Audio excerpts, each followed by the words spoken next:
Welcome back خواتین حضرات. General صاحب, یہ سر پیلس کا معاملہ آپ کے ہی دور میں اس نے ایک حتمی شکل اختیار کی تھی. کیا یہ زرداری صاحب کا تھا, نہیں تھا, کیا ہے؟ یہ زرداری صاحب نے انگلینڈ میں کورٹ میں ایکسیپٹ کیا تھا اپنی اسٹیٹمنٹ میں کہ یہ سر پیلس ان کی پراپرٹی ہے, لیکن بعد میں جب الیکشن کمیشن میں انہوں نے اپنے ایسٹس کی ڈکلیریشن کی تھی اس میں سر پیلس ڈکلیئر نہیں, آفیشیلی انہوں نے ایکسیپٹ کر لیا تھا, آفیشیلی ایکسیپٹ کر لیا تھا, اور کسی بھی کورٹ میں دیا ہوا بیان کسی اور کورٹ میں ایویڈنس کے طور پہ یوز ہو سکتا ہے. اچھا, تو اس طرح سے وہ الیکشن کمیشن کے سامنے ایویڈنس کے طور پہ نیب نے پیش کیا تھا, جس کی وجہ سے رانگ ڈکلیریشن کی ایسٹس کی وجہ سے زرداری صاحب مجاز نہیں تھے کہ وہ الیکشن لڑ سکتے پریزیڈنٹ کا.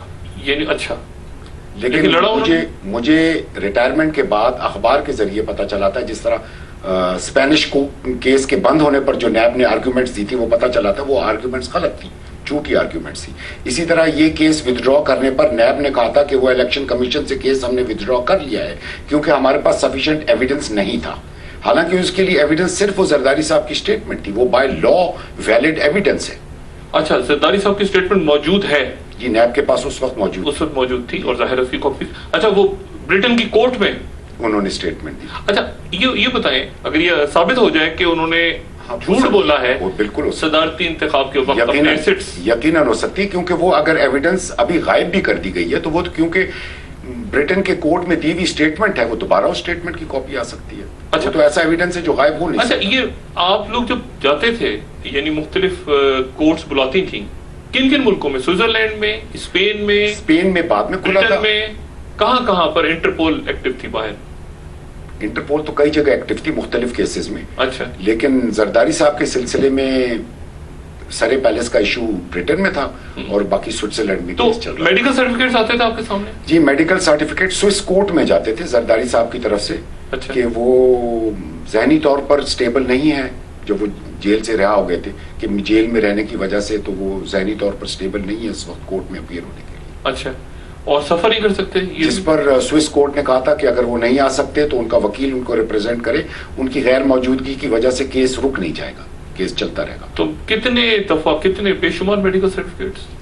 مجھے ایسے یاد نہیں کیونکہ وسیم افضل صاحب اس کی ڈیٹیل سے ڈیل کرتے تھے, لیکن مجھے اتنا پتا ہے کہ وہ کورٹ میں حاضر نہیں ہوتے تھے اور میڈیکل سرٹیفکیٹ بھجوا دیتے تھے. جی, بہت ستار صاحب, یہ تو عجیب ایک معاملہ ہے کہ سر پیلس کو انہوں نے ایکسیپٹ کیا اور پھر یہاں ڈکلیئر نہیں کیا. یہ بہت آئی تھنک سیریس ہے. دیکھیے, پرائم منسٹر کے اوپر بھی یہ بات چیت آئی ہے کہ انہوں نے جو پچھلے سال اپنے ایسٹس ڈکلیئر کیے ہیں اس کے اندر انہوں نے لائبلٹی نہیں ڈکلیئر کی اپنی بیوی کی کہ 4 کروڑ کا قرضہ تھا. اس سال انہوں نے وہ پے آف کر دیا, لیکن انہوں نے کوئی ایسٹس ایسے نہیں ڈکلیئر کیے تھے جس سے وہ پے آف کر سکتے وہ 4 کروڑ کے. تو یہ تو ریکنسیلیشن اتنا مشکل کام نہیں ہے کیونکہ ساری ڈاکیومنٹڈ چیزیں ہیں. آپ ایک ویلتھ ٹیکس فائل کرتے ہیں, آپ بتاتے ہیں میرے پاس کیا ویلتھ ہے, اگلے سال آپ کی اگر ویلتھ چینج ہو گئی اور آپ کی انکم سٹریم کوئی نہیں ہے, یہ ساری چیزیں اسٹیبلش کی جا سکتی ہیں. لیکن جیسے جنرل صاحب بتا رہے ہیں, حکومت کمپلیسٹ ہوتی ہے بیچ میں, کرنا نہیں چاہتی ہے سارے کام, تو اس کا تو کسی کے پاس بھی علاج نہیں ہے. پھر یہی ہے کہ حکومت جاتی ہے, اگلی حکومت آتی ہے, وہ سٹارٹ کرتی ہے, پھر وچ ہنٹ والی بات ہوتی ہے. شاہین صاحب, مکمل طور پہ اعتماد ختم نہیں ہو گیا لیڈرز کے اوپر سے اداروں کے اوپر؟ یعنی بلند بانگ دعوے کرتے آتے ہیں اور پھر سب کے سب الٹیمیٹلی کہیں نہ کہیں ڈرائنگ رومز میں کہیں نہ کہیں آپس میں مکمکا ہو جاتا ہے. یہ ہم کیا اپنی نئی نسل کے لیے چھوڑ کے جا رہے ہیں اس وقت؟ یہ آپ بالکل صحیح کہہ رہے ہیں کہ ہماری سیاسی قیادت جو ہے اور سیاسی لیڈران جو ہے انہوں نے پچھلے کم از کم 2-2.5 سال میں ساری اپنی کریڈیبلٹی جو ہے وہ جو کچھ بھی بلڈ اپ ہوئی تھی یا جو لوگوں کو امیدیں تھیں یا جو لوگوں نے ووٹ دیے تھے وہ سب انہوں نے زیرو کر دی ہے. اور اب تو میرا خیال ہے یہ حال ہے کہ لوگ فیل کرتے ہیں کہ we are stuck with these people, اب ہم کریں تو کیا کریں, فوج کو واپس بلا نہیں سکتے. ان لوگوں کا یہ حال ہے کہ یہ سوائے اپنے پیسوں کے اور سوائے اپنی کرپشن کو بچانے کے اور کوئی کام ان کو نظر نہیں آتا, نہ یہ کرنے کے اہل نظر آتے ہیں. اور آگے کا سچویشن جو ہے نا, اسی لیے بہت زیادہ ڈوم اینڈ گلوم کا سینیریو ہے. بہت لوگوں میں بڑی یعنی پریشانی ہے کہ یہ ملک کیسے کہاں جا رہا ہے, کیسے جائے گا اور اس کا کیا ہوگا. اور یہ میرا خیال ہے کہ پولیٹیکل لیڈرشپ کے لیے بہت بڑا ایک چیلنج ہے کہ یہ کس طرح اپنا امیج اور اپنے آپ کو یہ ٹھیک کر سکتے ہیں. مشرف صاحب, پھر وہی بات, آپ کی قریبی دوست رہے, ساتھی رہے, کئی سال آپ ان کے ساتھ رہے.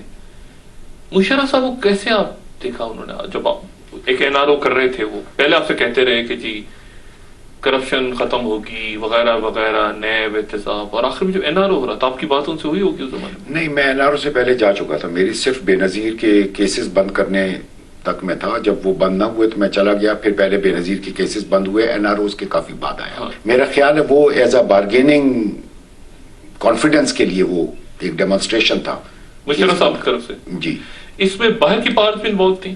اس میں جو مجھے بتایا گیا تھا جب یہ کیس بند کرنے کے لیے, تو مجھے طارق عزیز صاحب نے یہی بتایا تھا کہ اس میں برطانیہ اور امریکہ کی حکومتوں کا بہت پریشر ہے, اور مجھے یہ کہا گیا کہ اس کا فیصلہ ہو چکا ہے, اس میں پاکستان کا فیوچر از ایٹ اسٹیک, اور پریزیڈنٹ نے پھر فائنلی یہ ایگزیکٹو ڈیسیشن دیا تھا کہ case now stands closed, find ways and means of doing it.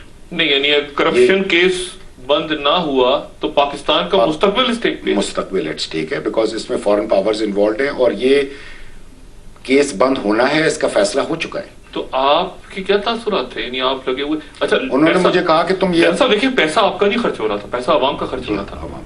عوام کا کروڑوں روپیہ, اربوں, یعنی آنا جانا, تحقیقات ہو رہی ہیں, اور آخر میں یعنی یہ تو تماشا, یہ ظلم ہے اس ملک کے ساتھ بہت بڑا. تو یعنی آپ یہ فائل جو ہیں, یہ جب 2002 کے الیکشنز ہوئے جی, تو اس وقت بھی یہ نیب استعمال ہوا. 2000 آپ اس وقت DGMO تھے یا 2002 کے الیکشن میں تو انٹرویوز ہوتے تھے, جب ایک واقعہ ہم نے سنا کہ نہیں, میں نہیں سمجھا کہ 2002 کے الیکشن میں نہیں, وہ انٹرویوز تو تب ہوئے تھے ان لوگوں کے جو جنرل مشرف نے ہینڈ پکڈ کیبنٹ بنائی تھی.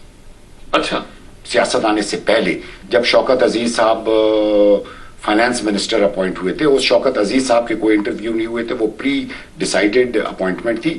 پلس یہ کہا گیا تھا انٹرویو کون کون لیتا تھا؟ شوکت صاحب تمام اپنی financial team which included privatisation, industries, اچھا, یعنی منسٹرز کے انٹرویو ہوتے تھے. یہ شوکت عزیز صاحب نے چنی تھی ٹیم ساری. نہیں, لیکن منسٹرز کے انٹرویو ہوتے تھے, انٹیلیجنس ایجنسیاں ان کے نام کہیں سے پتا کر کے لاتی تھی کون کون کیپیبل لوگ ہیں, ان کی پھر ویٹنگ ہوتی تھی. پھر ایک بورڈ بیٹھتا تھا جس میں جنرل عزیز ہوتے تھے, جنرل محمود ہوتے تھے, اور ان دنوں میں جنرل GA صاحب تھے, وہ کبھی آ جاتے تھے. حامد جاوید صاحب سے پہلے جی, حامد جاوید وہ مصروف رہتے تھے. طارق عزیز صاحب کبھی آ جاتے تھے.